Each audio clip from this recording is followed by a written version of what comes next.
You know who it is, the horror flick, Digger Ditch, 106, Big Mitch. And I'm kicking in doors with 03 O's. And I'm bringing 28 101s because we Vegas sons. It's the Chronicles. And you in the Meadowlands. Yeah, this the Metals, man. And you already know what made me. 530. Yeah, I'm a desert baby. Boom. Hubba Dub Scrub, 22-inch gold Dana Danes. And these ain't McLean's. Nah, I'm just playing. Welcome to Vegas Chronicles with the whole Super 6, Big Mitch. And today, like any other day, come on, man, you know what we do. No additives, no preservatives. Just straight raw and uncut, like summer sausages and crackers. You already know.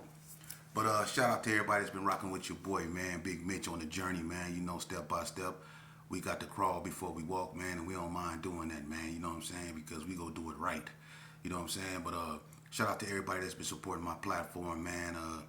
Shout out to everybody, you know, that's doing positive things, man.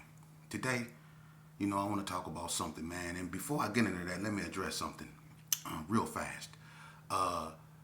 Apparently, when I did the video saying, you know, who was like a problem back in my day and who was known before me, for instance, when I said like cornbread in my era was the like hardest Gershon to me, in my opinion. And then I said, you know, before me, it was my father, you know. Well, when I said certain people, I guess somebody got in their feelings or whatever.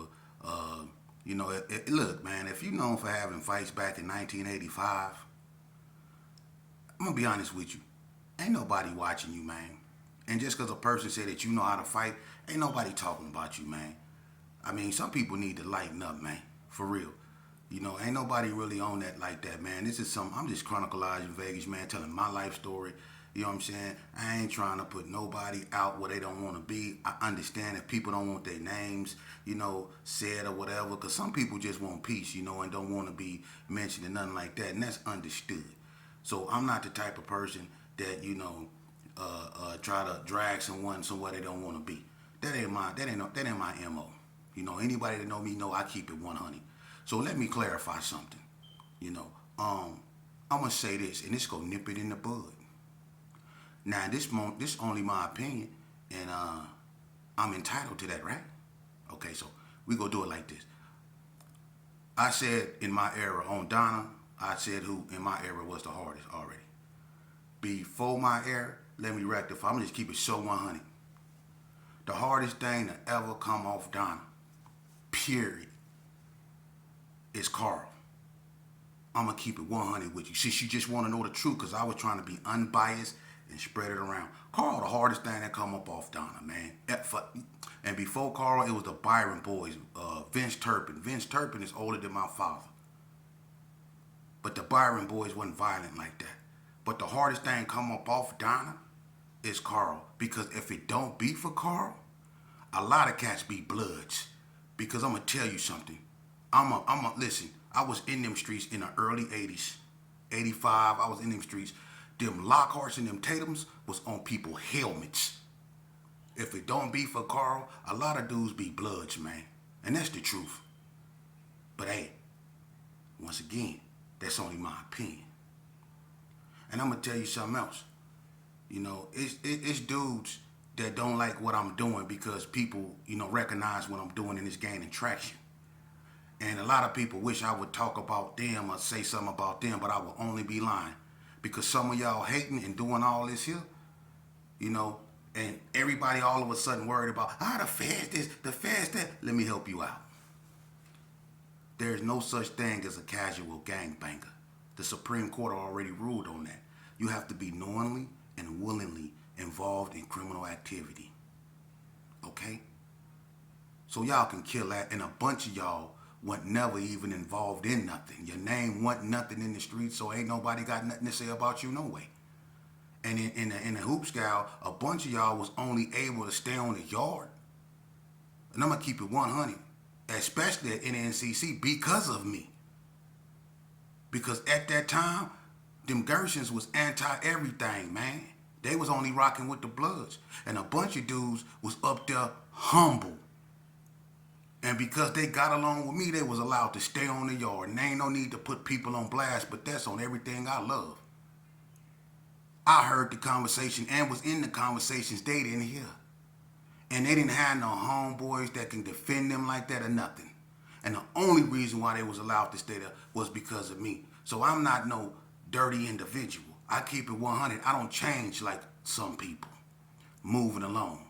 Speaking of Nncc, I want to talk to y'all about something today. I got a story for you. And this involved the Kumi car, which is 415 or Oakland. You know, San Francisco, all that up over there fell up on the 415 and all that, right? And the person that used to run it, and he also ran a Reno car, was a big light-skinned guy. His name was Zoes, right? And Big Zoe and Big Tone, they used to run together. A fat light-skinned cat and a big swole light-skinned cat. Big Zoes was real swole. Now, Big Zoes was doing his thing on the yard, you know what I mean? He was a cat that was having a lot of money, you know what I mean? And he had muscles, you know, and, you know, he stayed in his lane, though, but he was a force to be reckoned with, you know, as far as his car concerned. But Zoe was the type of person, you know, he was a bully. He all, you know, he was making his money, you know what I mean? But he was a cold bully. And there was this one cat, right? His name was Butch. He was from Swans. Real tall, about 6'5", 270 pounds, dark-skinned, bald-headed, like them boys. You know, he used to run around with the boy T-Baby and all that, you know. But anyway, him and Zos got into it one day because Zos was having money, right? And he wasn't sharing, you know. But Zos, he was only looking out for the Kumi car. But Butch felt that they was all from California, so he should be looking out for, you know, him too. But Zos didn't see it that way, even though Butch was a blood. He didn't see it that way. He just felt that if you weren't Kumi, you weren't nothing to him. You know? So him and Butch get into it. They up there by the gym, right? They going back and forth. But Butch, he flaming hot, meaning, you know, his blood ain't right. You know what I'm saying? So ain't nobody trying to fight him. You know what I mean? So Zoe, you know, basically, you know, was telling the man, I'm not finna fight you. Butch was like, let's go in the band room, because that's where everybody used to go fight. At Nncc, they'd go in the gym and they'd go in the band room, right? The band room was an area where people went in there and there was drums, guitars, and all the equipment and microphones. They just go in there and make music. But people used to also go in there and fight. And it was right next to the stage where they had a gang of weights, you know? So Butch wanted to go in there, but Big Zoe was like, I'm not going up in there with you, because he didn't want to get no, you know, fluid on him or nothing like that. So, you know, they go in the gym and they still going back and forth. So they go over there and the gym got a line of pool tables in front of the stage I was just talking about. It's like 3 pool tables, right? So they go up in the gym, they going back and forth, right? And Butch called Zoe a B-I-T-C-H. And that kind of set Zoe off, you know, because you got the Kumi dudes looking, but Butch ain't scared of none of that. He real big, real tall, and he pressing the issue. So when he called Zoe out his name, Big Zoe ran to the pool table and got to grabbing pool balls and started hitting Butch with the pool balls, you know. So Butch ran to the table and grabbed pool balls, and they started throwing pool balls at each other. But the other Kumi dudes joined in and started hitting Butch with the pool balls. So they basically rocked him up out the gym, right? Hit him all in his face, and they tore him up with them pool balls. So when they put them pool balls on Butch, that kind of elevated Zos a little bit more as far as the California cats, because not too many people stood up to Butch, you know, from California. Not too many people stood up to Butch. Butch was a cold dude, you know. And so I'm gonna tell you something about Butch. Butch was the type of dude that if he saw weakness in you, he exploited. For real. I didn't want, man, look, Butch that ran up in the shower on Cash, man, and put him in chokeholds, man, and took what he wanted, man. For real. He was a cold bandit, for real. You know, and he was flaming hot, so it was some dudes that it was out of line, man. Yeah, for real. Some cats, I'm gonna be honest with you, some cats walk around with a limp. And they told you, yeah, little homie, I got popped back in the days. But no, that ain't what that's for. Some dudes walk around with a limp because they didn't got put in that chokehold and ran in a big Butch. He was a cold dude over there in Unit 4 in Nncc, A-Wing. Cold dude. For real, for real. He'll run up in there on you. But anyway, they rocked Butch up, right? Had him lumped up bad, right? So the Cali boys started looking at Zos like, he a real rider. You know, he was exposed when he got into it with Gangsta Rob though, but to them he was a real rider. So look, one day, cause Zo's been doing business with the Southsiders, and one of the Southsiders, his name was Juanito. Now on Nncc yard at this time, cause this is back in like um, late '94ish, '95ish. Now the Southsiders on at this time on NNCC yard, they was kind of strong. They had a nice little car, but they stuck to themselves mostly. But the thing about the times back then is that they did business with blacks. So Zos and the shot caller of the Southsiders, his name was I think Juanito. They was doing business together, and I guess Zo, got to the point to where he felt, he was gonna take everything, because Zos was the one that he was the. Let's just say this here, he was the one that made sure everything was, blase blase. But anyway, they get into it because Zos took the package. He ain't shared with the Southsiders they issue, and this one of the reasons why the Southsiders in Nevada stop messing with the blacks because of stuff like this. So Zos, basically jacked the Southsiders for their package, right? So in NNCC, they used to have what is known as heavy heavies, which is coffee, heavy sugar, heavy cream, and all that. Everybody used to drink them heavy heavies. Y'all remember them heavy heavies? It's big cups of coffee. People used to go get them from the coffee shop early in the morning, right? So on this particular day, everybody was up there. The Kumi car was by the coffee shop, and they was drinking heavy heavies. So I guess the Cerrillos decided that they was gonna take flight on the Kumi car. So Juanito, little short Mexican, you know what I mean? He was, not too much, you know what I'm saying? Had a couple tattoos on him, short, bald-headed dude, kind of older. He went up over there with a few of his dudes, but he had the other ones positioned, like some over here, some in front of Unit 3, some over here on the benches on the side. They was all positions in like groups of 4s, groups of 3s, groups of 2s, and they was ready. You could tell something was tense. So Juanito and Zos got to talking by the chapel because the chapel was on the side of the coffee shop. So they over there talking. And Zos got a big old thing of coffee in his hand, right?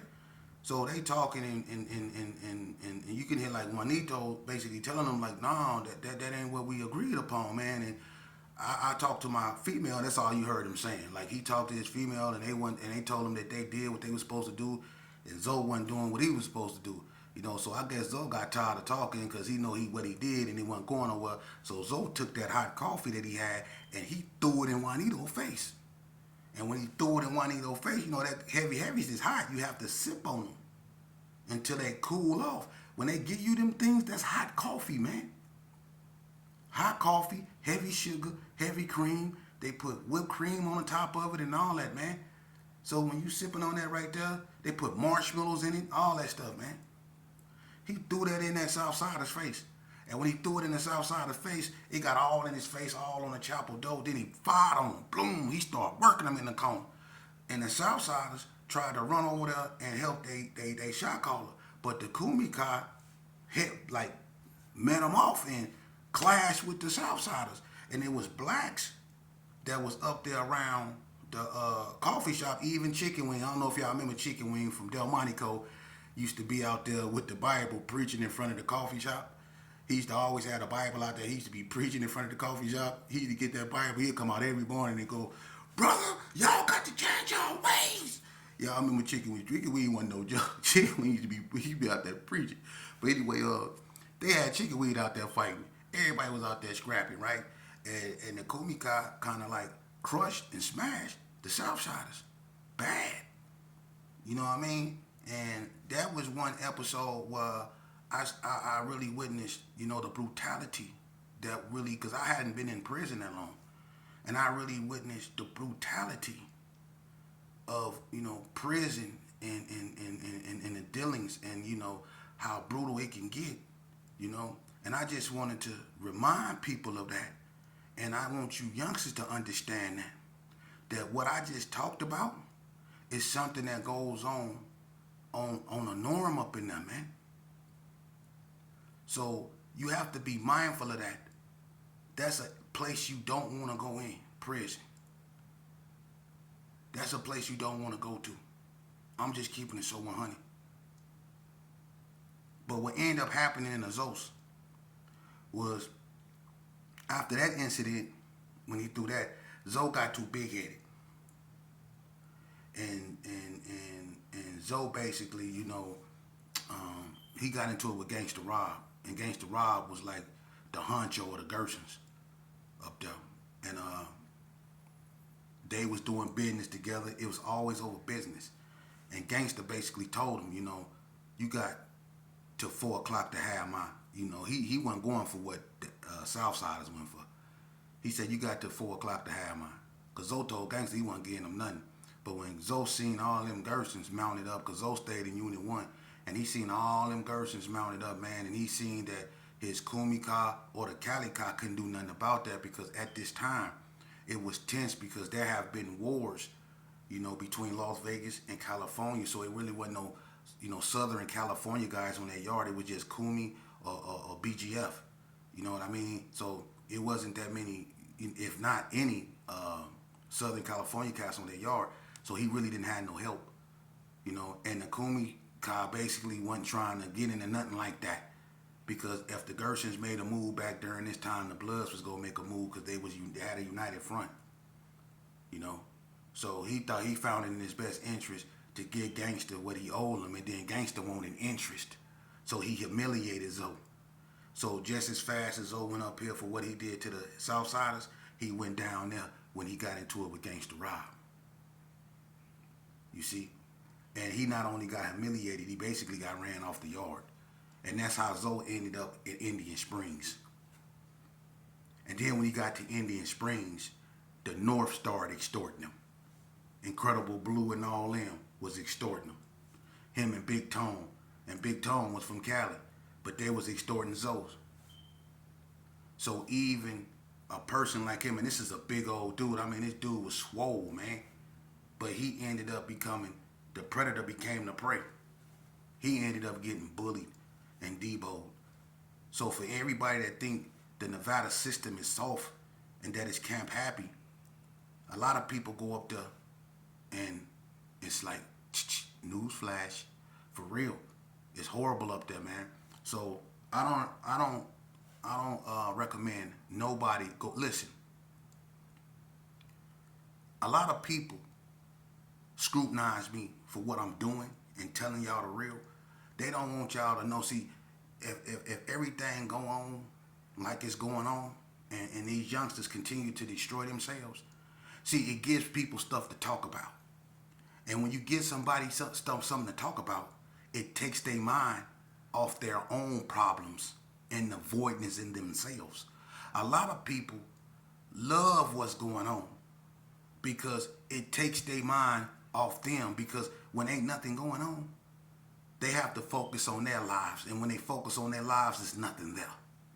So they need a distraction to keep their mind off them, because some of them dudes out here that's always doing this here or keeping stuff going, they horrible fathers. They ain't in their kids' life, because if they was, they wouldn't be in other people's business. Out here in the street validating this goofiness of stuff that went on back in our era that destroyed us. Why are we allowing stuff that we went through? That's why so many of us are not here.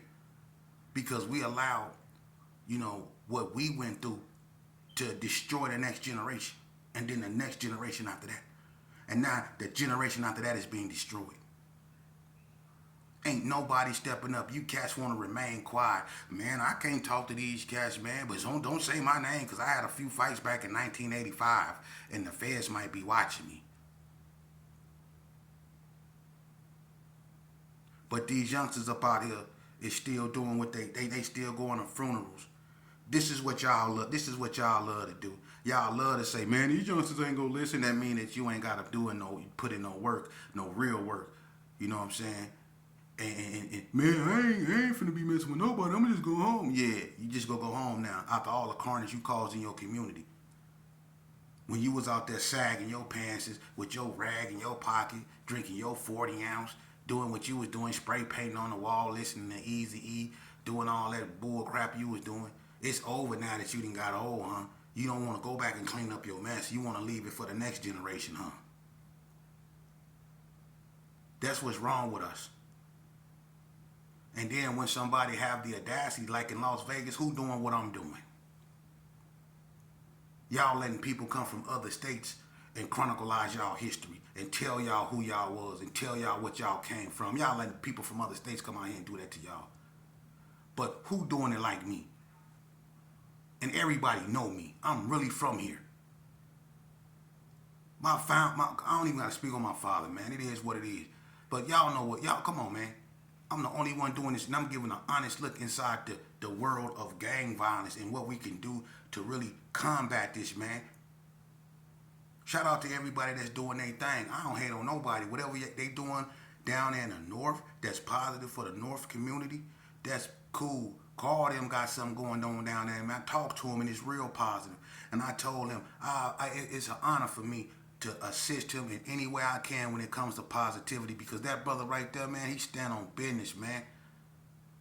And I love that about them type of people, because they recognize what's going on, and he got grandchildren, and he don't want them to succumb or suffer the same infliction that he did. He want a better life for them, man. So he willing to tell his story, man. That's honorable, man. He want to give back to his community. That's honorable. How many other stand-up dudes is like that, man? That dude actually got a backbone. I salute him. And everybody else that's down there doing the right thing, man.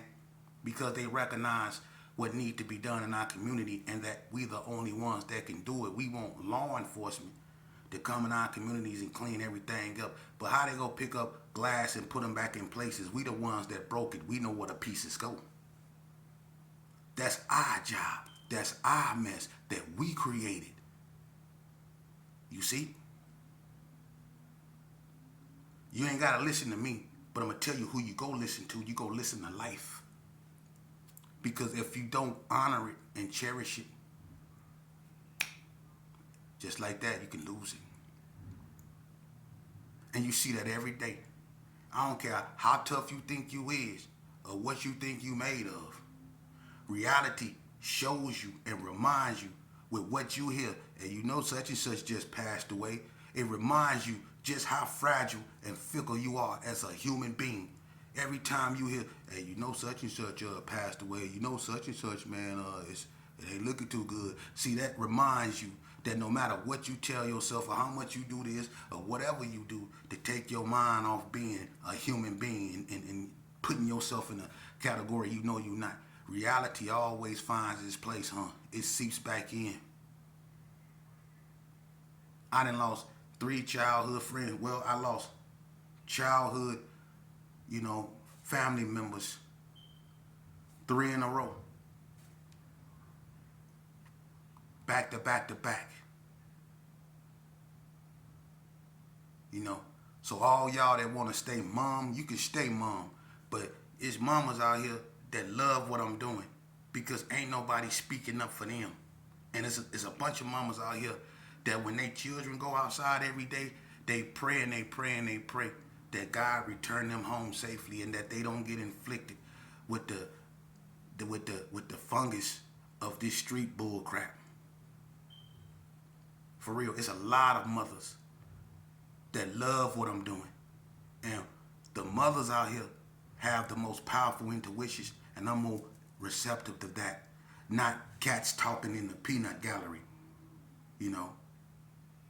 These dudes is so fake, man. They faker than $3 bills, man. They pretend to pat you on the back, but in reality, they just looking for a soft spot to stick the knife in. Don't call my phone trying to put me on the phone with somebody you know did this to my family. When you drop a crumb, you expose a roach. When you drop a piece of cheese, you expose a rat. And when you expose the rat, you expose the snake. Don't you ever forget that. And that's game from a real one, and it's free of charge. Okay? And I'm going to tell you something else. For anybody that got something to say about what I ain't doing. A bunch of y'all, I was harder than y'all when I was in a juvenile. I put my juvenile record up against your adult record any day of the week, man. And I got mine. I put my juvenile record up against your adult record any day of the week. I was harder than you cats when I was 15 years old, man. And y'all know it. Your name wasn't ringing out there like that. You was hiding from me. Let's just keep it real. At one point in time, I was the boogeyman. But you know what? God humbled me. He did. Kind of like King David. But that's another story. But God humbled me. And I left Lucifer ranks. Yeah, I admit it. I was that evil. Look at my head and what I got on it. Huh? Look at my head. Devil horns. They called me demon. War demon. And they called me that for a reason. But when God got through with me, he set me in his seat. And he gave me the articulation to be able to conceptualize and bring forth to you what I am. I'm a hell of an orator. I embrace my gifts.